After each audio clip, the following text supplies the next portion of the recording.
Good evening, ladies and gentlemen. Welcome to the video reflection series of the Chicago Catholic Cursillo.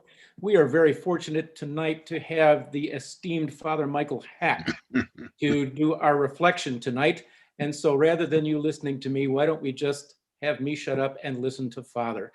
Take it away, Father Mike. Well, thank you. It's glad to see all of you. It's been a number of years since retirement hit me, and I got out of town, as they say, so they couldn't find me. But I do miss Cursillo. I miss all the camaraderie and everything that comes along with it. And I'm sure most of you miss it also, since we can't meet or have weekends since the virus has hit. When they asked me for what the talk would be about, I just gave them the title. It was the best of times, it was the worst of times. Now, if you're unfamiliar with Charles Dickens, that comes from the opening of his book, Tale of Two Cities. I'm sure most of you have had to read Dickens, probably were forced to in an English class along the way. And there, of course, are very memorable characters, Oliver Twist and Miss Havisham in Great Expectations, and of course, the wonderful Scrooge. And you'll see about 20 films in the coming months on him. But his plots are very contradictory, very intense, and also great in detail.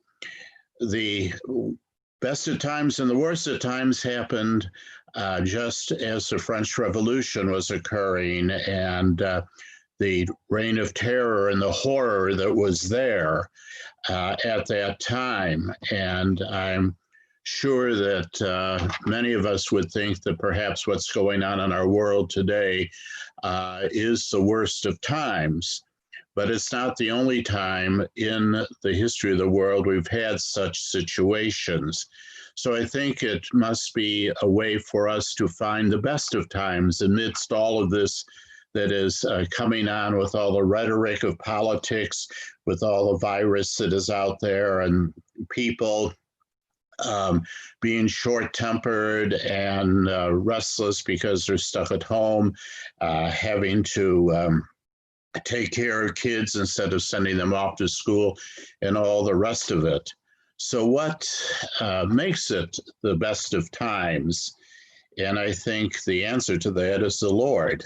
And it's the thing that we have to keep in mind, especially about what Jesus has to offer us, so that the worst of times doesn't take us over or send us into depression, maybe, and so on and so forth. And that's hard to do when oftentimes we can't get to the sacraments because the churches have been closed. There's limited number. You have to make a reservation to go to Mass. And I have a good friend of mine from a past parish that tells me she just feels so unfed when she can't get to the Eucharist and can't have it. And absence makes the heart grow fonder, with what we presumed we always had, and now we don't.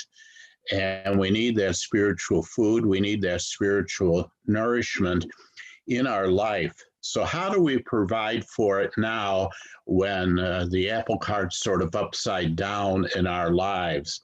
And I don't know if I have an answer specifically for that.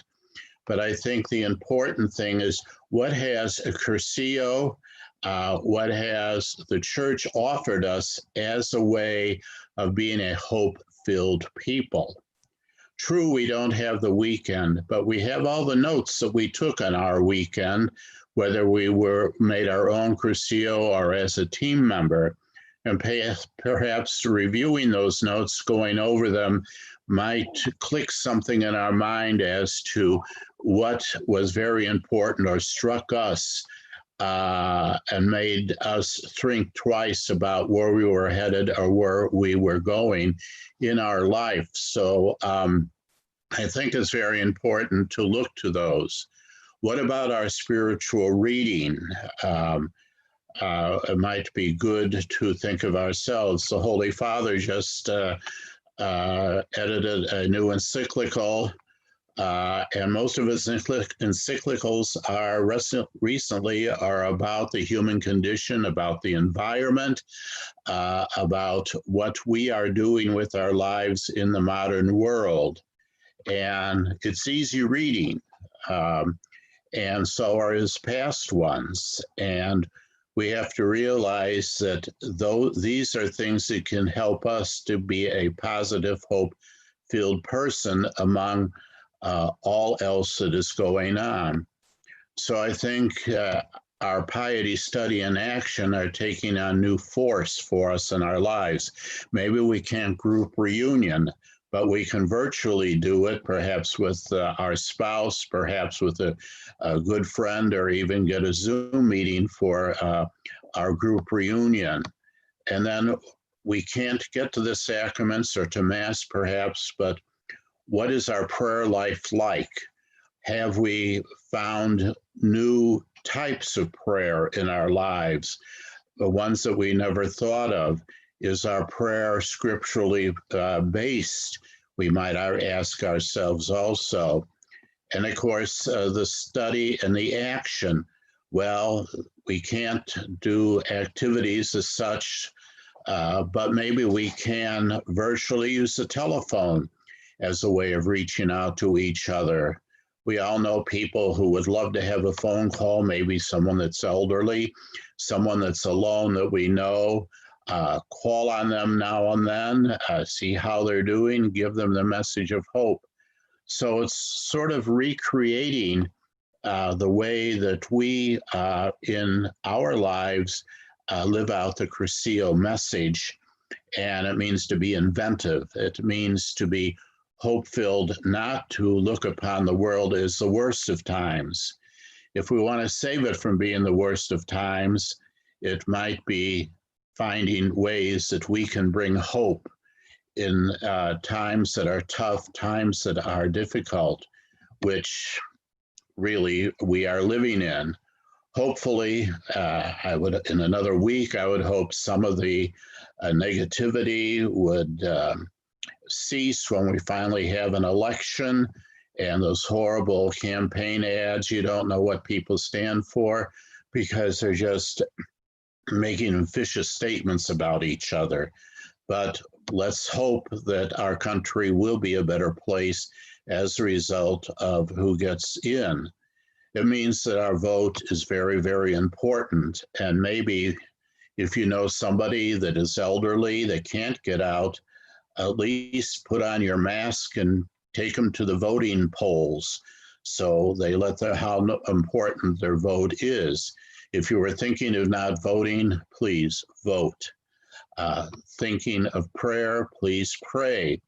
Of action, whatever we can do on a limited basis is very, very important.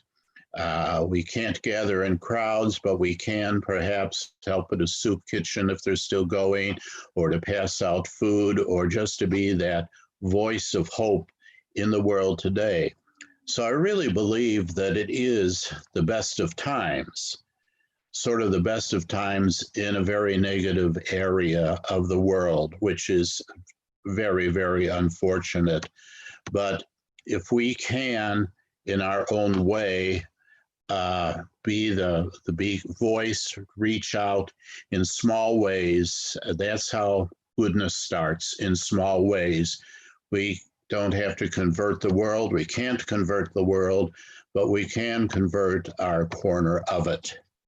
So I know this is sort of rather short, but these are my thoughts as we move forward, and hopefully in sharing them with you, it's a way of continuing the Cursillo spirit and sending that Holy Spirit out to the world through our actions. De Coloris.